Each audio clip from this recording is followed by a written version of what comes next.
Some cars are rare, and others feel almost impossible to have ever existed.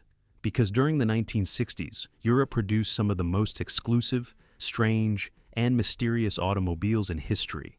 Cars built in absurdly small numbers, prototypes that looked decades ahead of their time, machines so rare that many people don't even know they ever existed.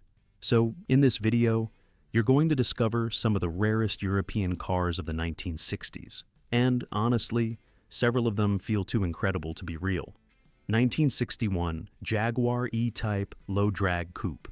This car feels like a secret version of the E-Type, and honestly, in a way, it was. Because while the standard E-Type was already considered one of the most beautiful cars in the world, the low-drag coupe took everything to a much more extreme level, rarer, more aggressive, and vastly more exclusive. Imagine the context. Jaguar trying to transform the already impressive E-Type into an even more efficient racing machine. Obsessed with aerodynamics, speed, and weight reduction. And the result was this: a car much lower, more fluid, visually tighter, with lines that seem sculpted specifically to slice through the air. And honestly, even today it still feels futuristic, especially the rear section, because the low-drag coupe has a completely different silhouette compared to the traditional E-Type. Longer, more tense, more aerodynamic, and that gives it an almost mysterious presence. There's an important detail. Jaguar built only 12 official E-Type low-drag coupes. Yes, just 12 cars.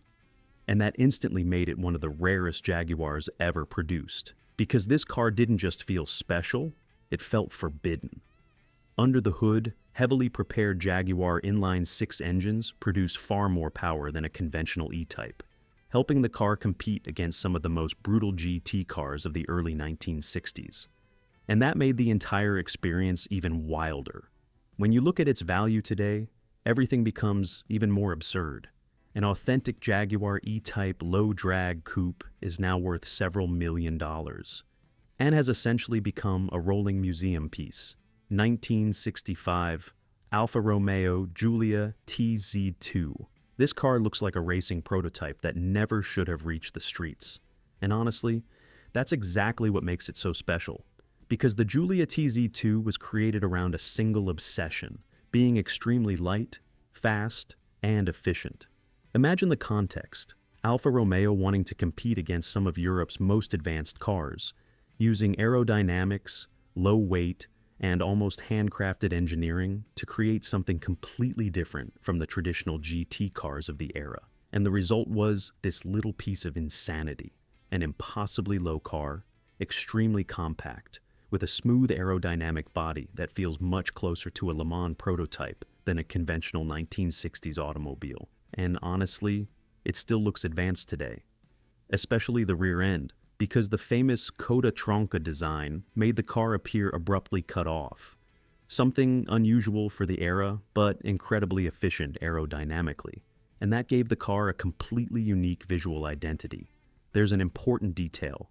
Only 12 Alfa Romeo Giulia TZ2s were ever produced. Just 12.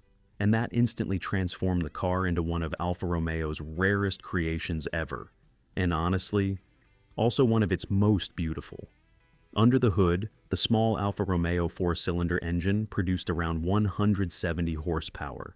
And maybe that doesn't sound like much today, but in a car this light, it was something extremely serious in 1965, especially on race circuits, because the TZ2 practically felt like a giant racing kart. Light, brutal, precise, and completely focused on performance. When you look at its value today, that reflects it too. An Alfa Romeo Giulia TZ2 can easily exceed $10 million, depending on history and originality. 1968 Bizzarrini 5300 GT. This car looks like something a millionaire villain would drive in an old movie. And honestly, very few people even know it existed. And that's exactly why it became a hidden legend. Imagine the context. Giotto Bizzarrini, one of Ferrari's most brilliant engineers, leaving the company and creating his own Extreme GT, mixing Italian design with American brutality. And the result was this madness.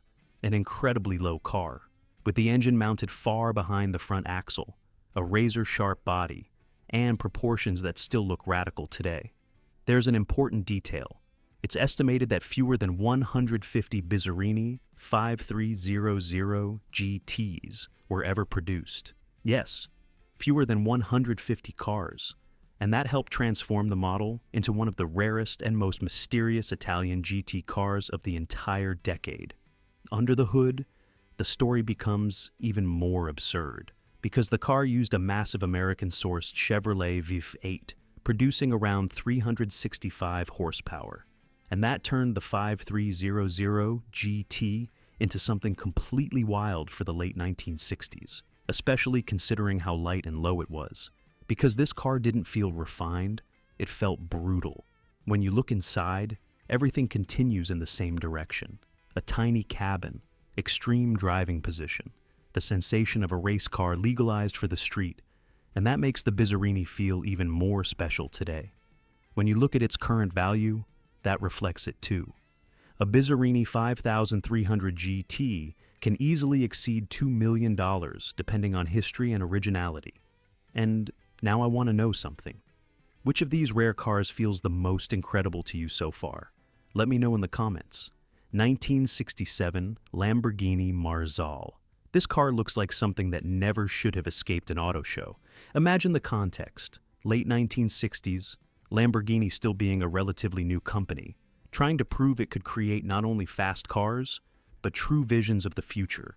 And then this appears. An impossibly low car, futuristic, completely different from any previous Lamborghini, with enormous glass surfaces and gigantic gullwing-style doors. And honestly, even today it still feels like a futuristic concept car, especially the interior, because practically everything about the Marzal feels absurdly futuristic for 1967. The silver seats, the massive windows, the geometric lines, and the almost entirely glass cabin. Everything looks like it came straight out of an old science fiction movie. There's an important detail. Only one functional Lamborghini Marzal was ever built. Just one. And that instantly makes it one of the rarest Lamborghinis ever created. But the most incredible part is that the car actually worked. Under the hood, Lamborghini used a modified inline-six derived from the brand's V12 engine, mounted longitudinally in a mid-engine layout.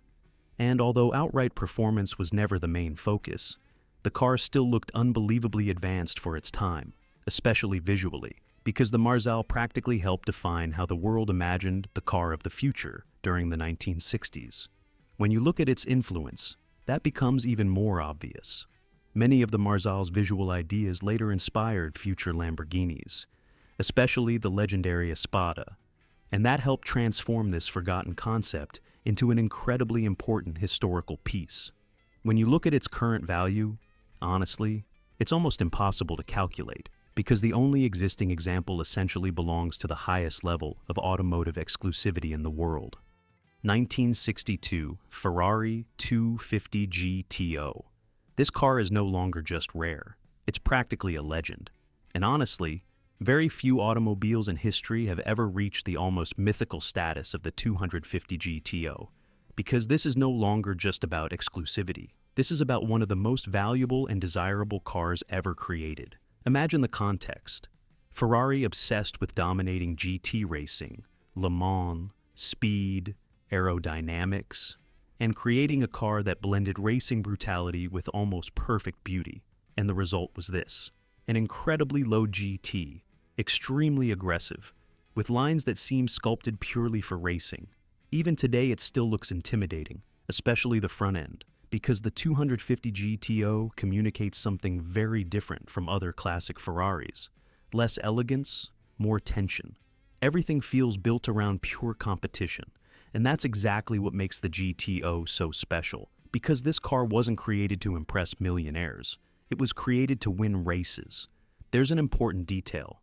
Ferrari produced only 36 units of the 250 GTO. Yes, just 36 cars. And that helped transform it into probably the most exclusive and valuable Ferrari in history. But the craziest part is that despite being so rare, the car genuinely dominated on the track. Under the hood, the legendary 3-liter Ferrari V12 produced around 300 horsepower. And in such a lightweight car, that made the GTO feel incredibly violent for the early 1960s, especially at high speeds. Because this car felt alive, loud, nervous, brutal, almost like a race prototype legalized for the street. When you look at modern values, the reality becomes completely absurd. Some Ferrari 250 GTOs have already exceeded $70 million in private sales. Yes, more than $70 million, and that has essentially transformed the car into an irreplaceable piece of automotive art. 1964, ATS 2500 GT. This car looks like a forgotten Ferrari that almost nobody remembers, and the story behind it makes everything even more incredible, because it was born from one of the most chaotic rivalries in Italian automotive history. Imagine the context. Early 1960s, several important engineers leaving Ferrari after internal conflicts with Enzo Ferrari, and deciding to create their own sports car company to compete directly against Ferrari. Yes, that actually happened. And the result was ATS, a small Italian manufacturer that wanted to build a modern, sophisticated, and extremely exclusive GT car. The car was low, clean, elegant, with a mid-engine layout at a time when that still seemed incredibly unusual for road cars. And that gave the ATS a much more modern appearance than many Italian rivals of the early 1960s. There's something almost mysterious about it, because the car feels important, but very few people even know it exists, and that makes it one of the most fascinating Italian cars on this list. There's an important detail. It's believed that only around 12 ATS 2500 GTS were ever produced. Yes, practically a ghost car. And that happened mainly because ATS faced enormous financial problems and disappeared very quickly, which made the car even rarer. Under the hood, the small mid-mounted V8 produced around 220 horsepower, and for 1964, that was already extremely serious in such a compact and advanced car, especially considering its mid-engine configuration. When you look at its current value, that reflects it too. An ATS 2500 GT can easily exceed several $1 million depending on originality and history. And now I want to know something. Which of these rare cars feels the most incredible to you so far?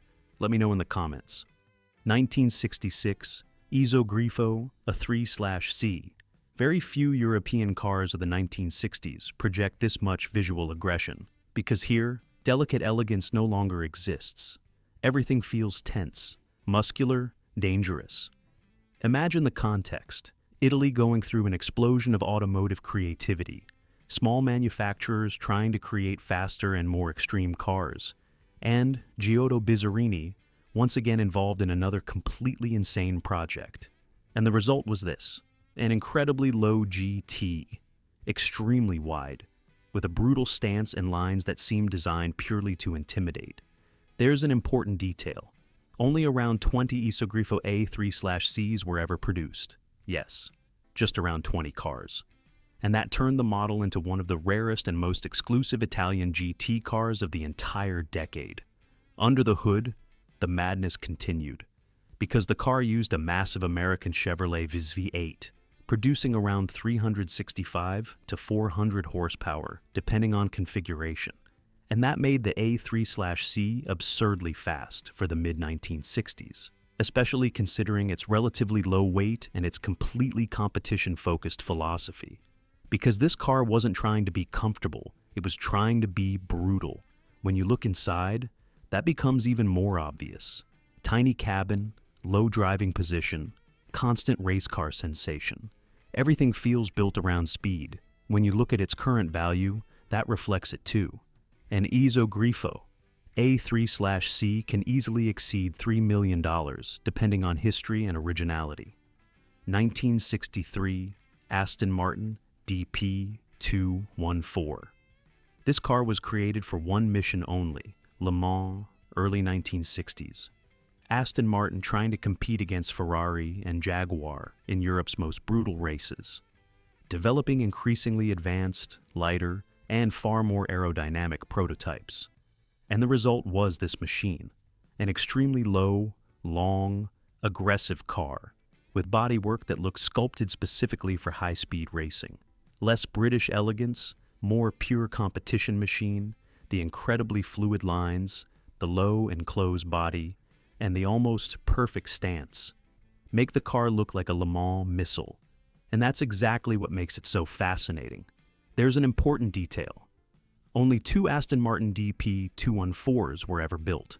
Yes, just 2 cars. And that instantly makes it one of the rarest Aston Martins ever created. But the most impressive part is that, despite being so rare, the car was genuinely incredibly advanced for 1963. Under the hood, the race-prepared Aston Martin Inline 6 produced around 330 horsepower. And, in such a lightweight and aerodynamic car, that made it something extremely serious for the early 1960s, especially on high-speed circuits. Because the DP214 practically felt like a racing aircraft on wheels. When you look at its current value, honestly, there's practically no real way to calculate it anymore. Because these cars stopped being just automobiles a very long time ago. Now they are irreplaceable historical pieces. And when you look at all these cars together, you begin to realize that Europe in the 1960s was much more than an era of beautiful or fast cars. It was an era of creative madness, because many of these automobiles were never intended for mass production, never designed to be practical, and some of them barely even looked real. And now, I want to know something. Which car was the most incredible and rare of the entire video for you? The one that feels the most impossible to have ever existed? Let me know in the comments. And if you want to see the more elegant and artistic side of Europe during this same era, you need to watch this video about the most beautiful European cars of the 1960s. Because many of them weren't just rare, they also looked like true sculptures on wheels. See you in the next video.